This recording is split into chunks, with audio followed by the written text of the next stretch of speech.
Hi everybody. Yeah, recently I've been bizarrely sort of freaked out by moths. I don't know why that should be. Moths don't normally creep me out or anything. I'm normally very cool with them. But recently, I don't know, I've just started to find moths really annoying, partly because a lot of them have been getting into my room, into my house. The thing I got to stand about moths, I think it just drives me batty about moths, is the way they bump into things. There's that sort of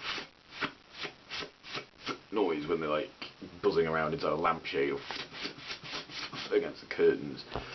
I think because the weather's been fairly warm, I've had the window open and these moths have just managed to get their way in. One came in the other night, the size of a fucking pigeon. I swear it's huge. It's just, and of course it's flying around all over the place, not knowing where it's going. I understand the reason for that is because moths, I think they navigate using moonlight. And as I understand it, that means they're very vulnerable to being confused by artificial light, which is why they keep bumping into light bulbs, or worse than that, flying into flames and incinerating themselves.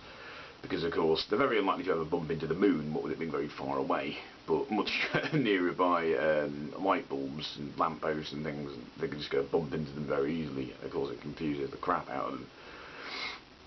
But this is one of the main reasons why I don't really buy the idea of an omnipotent, intelligent designer.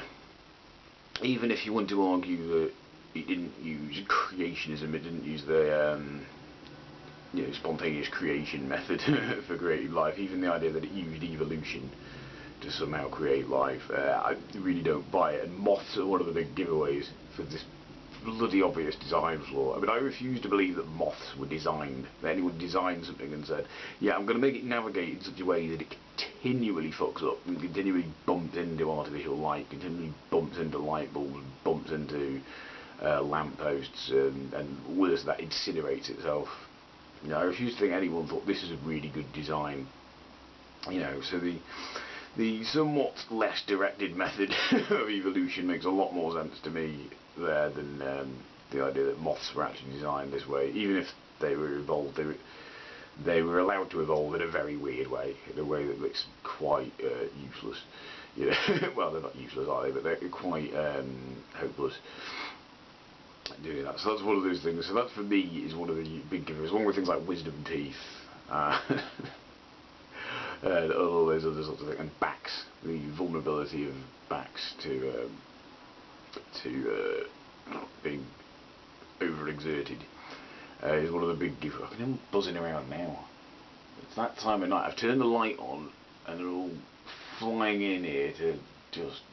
I think that's just a crane fly. So anyway, yeah, that's one of my main giveaways in nature that says this wasn't designed. It was. It was evolved. Anyway, goodbye.